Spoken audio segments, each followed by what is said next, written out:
Բարի երեկո հարգելի հեռուստադիտողներ եւ հետեւորդներ, Ցայք հեռուստաընկերության եթերում կրթությունն այսօր ոդքասթի հերթական թողարկումն է։ Այսօր տաղավարում կզրուցեմ հոգեբանական գիտությունների թեկնածու դոցենտ Անի Խուդոյանի հետ։ Բարի երեկո Անի, շնորհակալ եմ մեր հրավերն ընդունելու համար։ Ես եմ շնորհակալ։ Անի ջան, այսօր խոսելու ենք մի թեմայի մասին, որը դպրոցներում արկա գենդերային կարծրատիպերի մասին են եւ արդյոք իրենք իրականում արկա են, եթե կարող ենք այս մասին զրուցել եւ արդյոք դուք նկատում եք դասագրքերում կամ ուսումնական նյութերում եւս գենդերային կարծրատիպերով պայմանավորված խնդիրներ։ Այո։ Նախ գենդերային կարծրատիպերի թեման եւ գենդերային հավասարության թեման վերջին ժամանակներում շատ է քննարկվում, ինչը շատ կարևոր է եւ եթե մենք կարծրատիպերի վերացման խնդիր ունենք, ուրեմն պետք է ավելի շատ բարձրացնենք դրա մասին, խնդիրը պիտի ավելի շատ քննարկվի։ Ինչ վերաբերվում է, եկեք փորձենք հասկանալ կարծրատիպերը որտեղից են ձևավորվում, ինչպես են ձևավորվում։ Առաջին օղակը, որը կարծրատիպերի ձևավորման համար առաջնային է, դա ընտանիքն է։ Երկրորդ օղակը այն ուսումնական միջավայրը, որտեղ որ երեխան մեծանում է, ձևավորվում է, կայանում է որպես այդպիսին, դպրոցը, համալսարանները եւ այլն։ Շատ մեծ ազդեցություն ունի մեդիան կարծրատիպերի ձևավորման գործընթացում եւ արդեն ընկերական միջավայր, սոցիում, առհասարակ հասարակություն։ Հիմա եթե փորձենք յուրաքանչյուր այդ օղակը առանձին վերլուծել եւ անդրադառնալով նաեւ ձեր հարցին դասագրքերի հետ կապված, այո, բնականաբար դասագրքերում առկա են որոշակի խնդիրներ, որոնք ժամանակի ընթացքում փորձում են հեղինակային խմբերը փորձում են վերացնել, հա։ Եվ դա մտնում է ուսուցման գործընթացում ձևավորվող կարծրատիպերի մեջ, այդ ոլորտը, դասագրքերի միջոցով կարծրատիպերի ձևավորման ոլորտը։ Ինչ խնդիրներ կան դասագրքերում։ Շատ հաճախ դասագրքերի մեջ մենք կարող ենք տեսնել առաջադրանքներ, որոնք երբ փորձում ենք ավելի խորությամբ հասկանալ առաջադրանքի բնույթը, հասկանում ենք, որ որոշակի գենդերային կարծրատիպեր կան այդ առաջադրանքում։ Հաճախ հանդիպում ենք այնպիսի պատմվածքների, որոնք իրենց բովանդակությամբ որոշակի կարծրատիպային են։ Պատմվածքներ, որտեղ շեշտադրվում է, որ տղաները ֆիզիկական աշխատանք պետք է միայն անեն, աղջիկները միայն մաքրություն պետք է անեն եւ այլն եւ այլն։ Մի դպրոցում աշակերտներից մեկի հետ զրուցում էինք եւ դասերը արդեն ավարտվել էին, տղաներն ու աղջիկները մաքրում էին դասարանը։ Մոտեցանք երեխաներից մեկին, փորձում էինք հասկանալ ինչով են զբաղված, ինչ են անում, աղջիկներից մեկն ասեց. «Ես հիմա սպասում եմ, որ մեր դասարանի աշոտը գա եւ սեղանը այն կողմ հրի, որպեսզի ես կարողանամ մաքրել սեղանի տակ կուտակված աղբը»։ Հարցրեցի, իսկ դու չես կարողանում մի փոքր այն կողմ տանել, ասեց ոչ, մեր դասագրքում գրված է, որ աղջիկները պիտի նման բաներ չանեն, իսկ տղաները պիտի չմաքրեն, օրինակ, եթե տեսնում են, որ հատակը կեղտոտ է, պիտի թողնեն, որ աղջիկները կան այդ մաքրությամբ զբաղվեն։ Սա տարիներ առաջ էր, բայց շատ տպավորվել է, ու հիմա փորձում են վերացնել այս կարծրատիպային մոտեցումները դասագրքից եւ կարծում եմ, որ մոտ ժամանակներս մենք արդեն խնդիրների որոշակի առումով հաղթահարում կունենանք։ Բայց ինչպես արդեն նշեցի, այդ ամենը մի օղակով չի որոշվում, միայն դասագրքերով չի, միայն դպրոցով չի, խնդիրը շատ ավելի խորքային է եւ գալիս է տարբեր օղակներից։ Անի ջան, օրինակ ես նաեւ նկատել եմ, որ բացի տեքստային, նաեւ որոշ դասագրքերում կան հենց պատկերների տարբերակով, երբ օրինակ մայրիկը կամ տատիկը պատկերվում են որպես տան հոգսը տանող, այսպես ճաշ եփելուց եւ այլն, իսկ հայրիկը ավելի շատ ինչ որ կամ նստած է թերթ է կարդում եւ այլն, այսինքն այս ամենը երեխայի մոտ որպես կարծրատիպ նաեւ ենթագիտակցորեն է այսպես ասած տպավորվում ու նաեւ ես նոր հիշում էի, որ միգուցե ոչ թե միտումնավոր, բայց արդեն դաստիարակության կամ տարիքի հետ մեր մեջ շատ նստած մի երևույթ կա, երբ մենք հենց այսպես ենք դիմում, օրինակ եթե դասարաններում աղջիկ երեխաները կարգապահական ինչ որ թեթև չարժիչություններ են անում, դա անպայման օրինակ մանկավարժների կողմից որակվում է որպես բա դու աղջիկ ես, չի կարելի եւ նմանատիպ օրինակ կամ եթե տղա երեխա է եւ ինքը հուզվել օրինակ դասը սովորած չլինելու պատճառով կամ ցածր գնահատականի հետ կապված, ապա այդ հույզերը եւս դիտարկվում են որպես դու հո աղջիկ չես, որ լացում ես կամ դե լավ, եւ նաեւ թե երեխաների կողմից է դա արվում եւ արդեն գալով ծնողներին կամ մանկավարժներին ոչ թե միտումնավոր, բայց որպես կարծրատիպ մեր իսկ մեջ նստած երևույթներն են, որ կրկին մենք փոխանցում ենք սերունդներին, ինչպես սա հաղթահարվի։ Եկեք նախ փորձենք հասկանալ, տեսեք, մենք ասացինք, թե ինչ օղակներից են ձևավորվում, որ օղակներն են նպաստում կարծրատիպերի ձևավորմանը։ Սա հասկանալի է, բայց որpիսի ավելի խորքային մակարդակում հասկանանք, թե ինչ կարծրատիպեր են ձևավորվում, պիտի նաև պատկերացում կազմենք, որ գոյություն ունեն կարծրատիպերի տեսակներ, գենդերային կարծրատիպերի տեսակներ։ Օրինակ, կան սեփական հույզերի արտահայտման ուղղված գենդերային կարծրատիպեր։ Ձեր ասածը տղաները չեն լացում, աղջիկները չեն բղավում, հավանաբար լսած կլինեք, աղջիկները երբ մի փոքր բարձր տոնով են ավելի խոսում, դա շատ ամոթ է, որովհետև դու աղջիկ ես, դու պիտի բարձր տոնով չխոսես։ Եվ այստեղ մենք բարոյական արժեքների մասին չի ամենևին խոսքը։ Այստեղ խոսքն այն մասին է, որ մենք հաճախ կաղապարում ենք երեխային արտահայտելու սեփական հույզերը։ Դա հուզական առումով, գոյություն ունեն սոցիալական կարծրատիպեր, ինչպես պիտի աղջիկը իրեն պահի, ինչպես պիտի տղան իրեն պահի։ Օրինակ, աղջիկը պիտի իրեն դասարանում պահի համեստ, եւ դասարանում, եւ բակում, եւ դրսում ամենտեղ։ Այստեղ հարց է առաջանում, արդյոք տղան իրեն համեստ չպիտի պահի։ Ու երբ մենք անընդհատ ասում ենք դու աղջիկ ես, դու պիտի քեզ համեստ պահես, եթե այդ ընտանիքում երկու երեխա է մեծանում, մեկը տղա, մեկը աղջիկ, ու տղան չի լսում այդ արտահայտությունն իր հասցեին ուղղված, ենթագիտակցաբար իր մոտ տպավորություն է ձևավորվում, որ քանի որ դա ինձ չեն ասում, դա ինձ չի էլ վերաբերվում։ Այստեղ գերակայության ինչ-որ խնդիր կարող է առաջանալ։ Իսկ խոսելով հենց այս մասին, հնարավոր է, որ հետագայում ընտանեկան նաև բռնությունների ֆոնը, որ մենք տեսնում ենք, կա արդյոք հենց ընտանեկան բռնությունների այս միտումը լինի նաև փոքր ժամանակ լսված հենց այս կարծրատիպերը, որ տղան ավելի գերակա է, որ ուժով ավելի ճնշող է ինքը եւ ամեն ինչ ավելի իրեն հեշտ է դրվում։ Իսկ կինը քանի որ ավելի, այսպես ասեմ, ստորադասվում է թե ֆիզիկական եւ թե հոգեբանական առումով, արդյոք դա հետագայում մեծանալով կինը դա կրում է իր վրա։ Տեսեք, մեր հասարակությունը հիմա գնում է էգալիտար ընտանիքների, հավասար իրավունքները գերիշխում են, գնալով ավելի ու ավելի։ Բայց հատկապես մարզերում պիտի շեշտեմ, չեմ կարող չշեշտել, մի փոքր խնդիր ունեն գենդերային հավասարության առումով եւ նաեւ այն առումով, թե ինչպես է անձը ընկալում իր հետ տեղի ունեցող իրադարձությունները կարծրատիպային ընկալումների տեսանկյունից։ Ինչա սա նշանակում։ Օրինակ ընտանեկան բռնության շրջանակներում տղամարդը բղավում է կնոջ վրա, հարվածում է։ Կինը, որը մեծացել է այն կարծրատիպերի ներքո,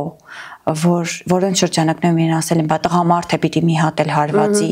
բա տղամարդ է կարող է գոռալ, տղամարդուն կարելի է, տղամարդիկ հույզերը չեն կարողանում կառավարել, կինը պիտի իր հույզերը կառավարի եւ այլն, իր համար այդ բռնությունը դառնում է նորմա։ Ինքը այդ կարծրատիպը այդ վիճակում է ապրում։ Այո, ինքը համարում է դա, որ տեղի ունենում այն ինչ պետք է տեղի ունենար, չէ՞ որ դա օրենք է, չէ՞ որ բնականon ընթացք է ինքը։ Այո, ու մենք այս կարծրատիպերը փոքրուց ենք ներարկում անձի մեջ։ Փոքրուց ինքը սովորում է, տեսեք, մենք կարծրատիպ ունենք, որ կինը չպիտի ուշ ժամի գա տուն։ Կամ աղջիկը պիտի ուշ ժամի առհասարակ, հա, տուն չգա, դուրսում չլինի։ Վերջերս քննարկում ունեինք եւ այդ քննարկման ժամանակ հարց եմ տալիս մասնակից կանանց։ Արդյոք դուք մեղքի զգացում եք ունենում, երբ երեկոյան ուշ եք տուն գալիս։ Բոլորն ասցին այո։ Այսինքն իրենք հիմա փորձում են կարծրատիպը հաղթահարել, մարդ կար,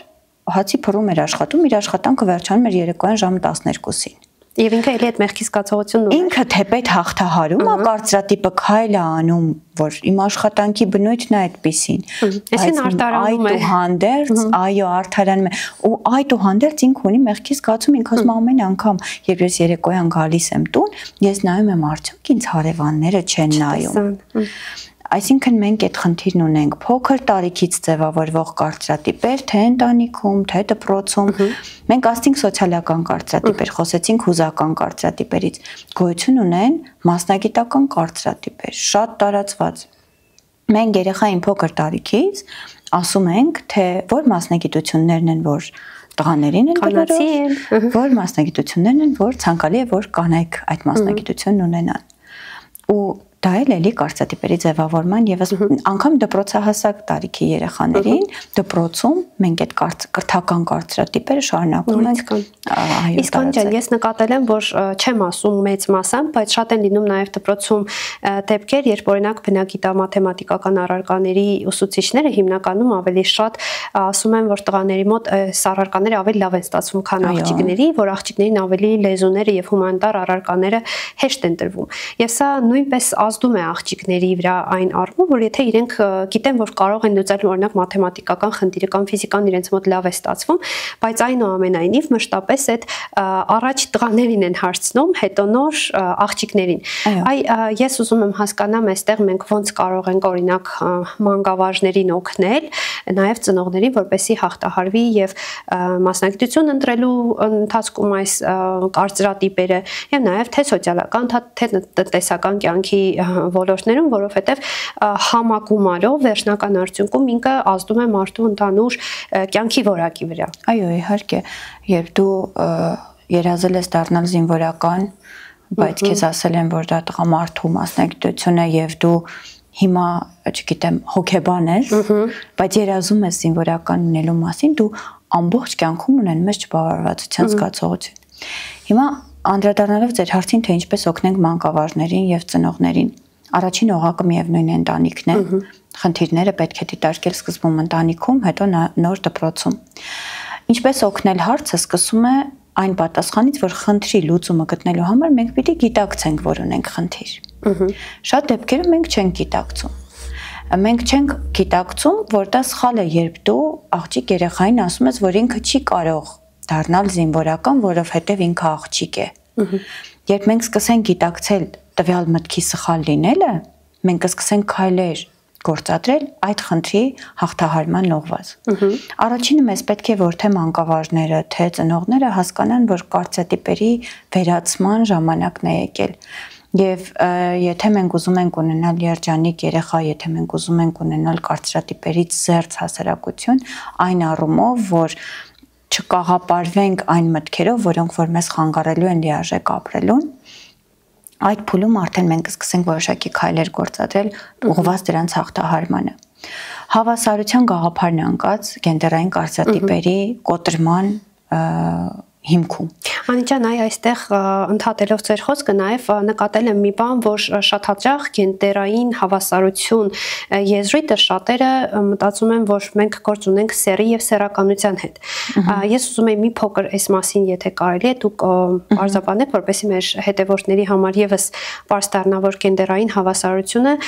բնավ սեռի հետ կապ չունի։ Նախ մենք երբ խոսում ենք գենդերի մասին, մենք խոսում ենք սոցիալականացված անձի մասին, հա։ Մենք խոսում ենք անձի հասարակության մեջ իր ունեցած դերի մասին։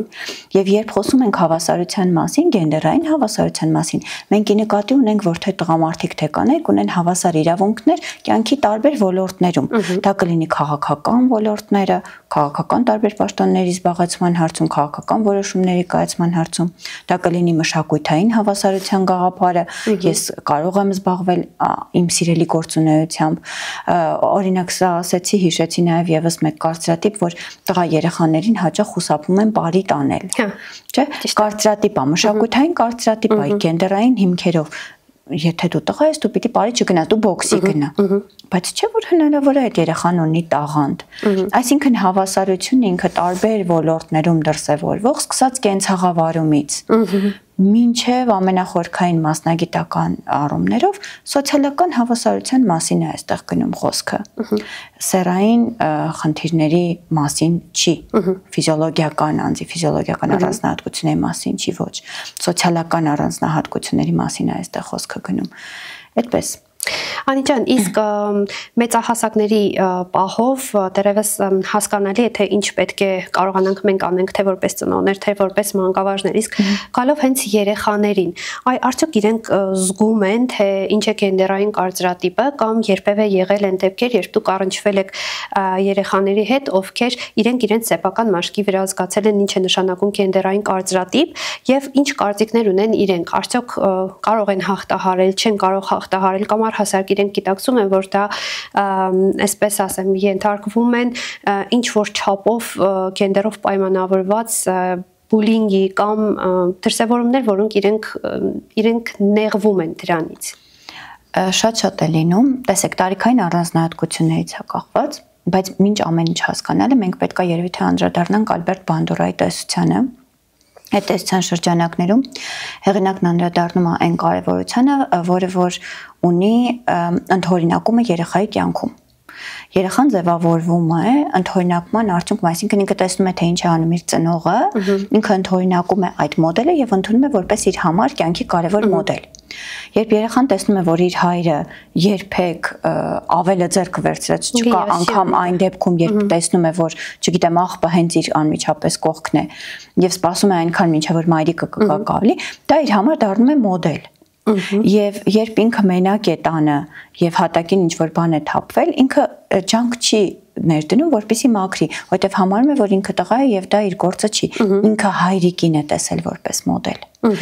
Այսինքն մոդելը վերցրեց եւ երեխայի կյանքում այդ առումով ազդեցություն։ Ինքը մոդելը վերցրեց, ինքը մոդելը կիրառում է կյանքում։ Իսկ հիմա բուլինգին անդրադառնանք, հա ոնց է դա դրսևորվում։ Կրծեր դպրոցական տարիքում շատ ավելի թույլ է դրսևորվում, բայց դեռահասության փուլում շատ ավելի ակնհայտ է։ Բուլինգի դրսևորումները հատկապես գենդերային կարծրատիպերի դրսևորման տեսանկյունից։ Սա ամենաթույլ, ամենացավոտ թեմաներից է երևի թե երբ դեռահասները գենդերային կարծրատիպերից ելնելով ուսումնական ցածր առաջադիմություն են դրսևորում հատկապես տղաները, որովհետև լավ սովորող տղան ինչ որ մի պիտակավորում ստանում դպրոցում։ Իրեն ասում են, որ դու եթե լավ ես սովորում, ուրեմն դու աղջկա ես նմանվում։ Սա կարծրատիպ է, որը մեր հասարակության մեջ կա ու շատ տարածված է։ Կարծրատիպը սեփական հույզերն արտահայտելու այդ գաղափարը, որը որ դրված է էլի նորից դեռահասության փուլում։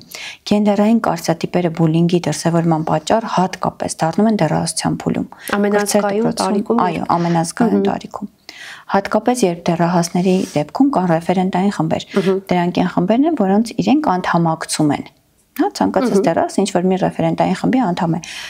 Ռեֆերենտային խմբերում այդ կարծրատիպերը ուղղակի եռում են։ Կարծրատիպեր, որոնք տվյալ խմբում ընդունված են եւ եթե դու դա անես, հատկապես գենդերային հիմքով, դու չես համարվի մեր խմբի անդամը։ Այդպես շատ տարածված։ Անի ջան, իսկ ինչ հնարավոր լուծումներ կան, որպեսզի ավելի արագ եւ դրական ձևով լուծվեն գենդերային կարծրատիպերը հասարակության մեջ եւ մասնավորապես հենց դպրոցներում հնարավորին արագ կազմակերպվի եւ մանկավարժների կողմից եւ չգիտեմ, միգուցե ծնողխորհրդի կողմից, որպեսզի հնարավորինս գենդերային կարծրատիպերը դպրոցում քչանան։ Զուտ ձեր սուբյեկտիվ կարծիքն է հետաքրքիր լսել։ Տեսեք, մենք ամենասկզբից ասացինք, որ կան օղակներ, որոնք ձևավորում են կարծրատիպեր։ Եկեք յուրաքանչյուր օղակով նայենք ինչ պետք է արվի։ Առաջին օղակը ընտանիքն է, ընտանիքում ինչ պետք է արվի։ Հենց քիչ առաջ օրինակ բերեցի, որ հայրը ավելի երբեք ձեռք չի վերցնի, չի մաքրի անգամ հնարավորություն տանք, որ երեխան տեսնի, որ իր երկու ծնողները հավասարաչափ օրինակ ներդրում ունեն կենցաղավարման գործընթացում։ Մեր օրինակով ցույց տանք դա։ Սա կլինի առաջին քայլը։ Յուրաքանչյուր ընտանիքում գենդերային հավասարությունը եթե տեսանելի լինի երեխայի համար, նա սպունգի պես կընդօրինակի այն, կվերցնի այդ հավասարության գաղափարը։ Ընտանիքում դա պիտի արվի։ Թույլ տալ նաև, որ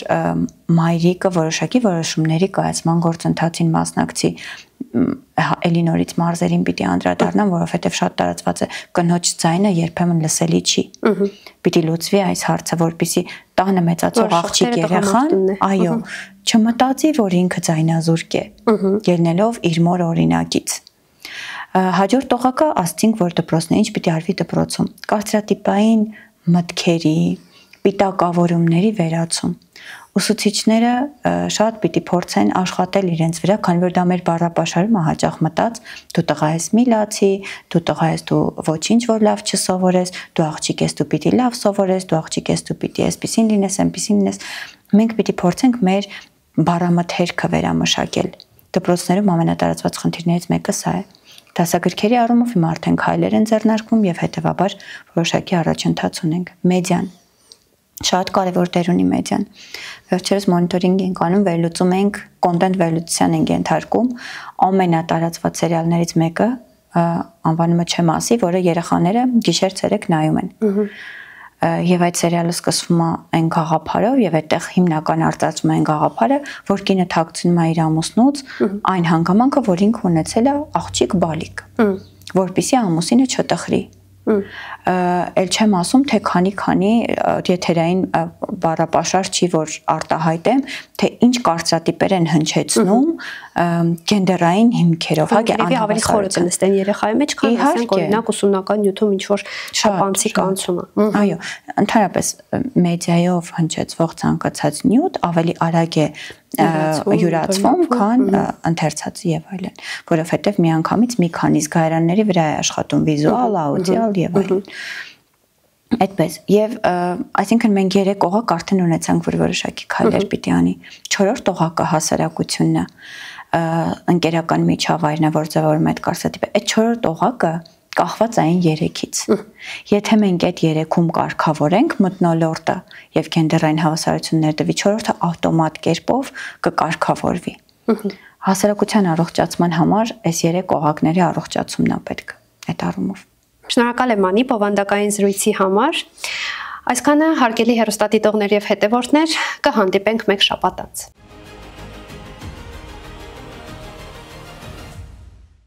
Կրթությունն այսօր ոդքասթը հնարավոր է դարձել իրականացնել Կանանի հասարակական կազմակերպության կողմից սոցիալականացում առանց խտրականության, առողջ հույզերի եւ հավասար հարաբերությունների խթանում ծրագրի շրջանակներում տրամադրված ենթադրամաշնորհի շնորհիվ, որը ֆինանսավորվում է Հայաստանի Հանրապետությունում Նիդերլանդների դեսպանատան կողմից։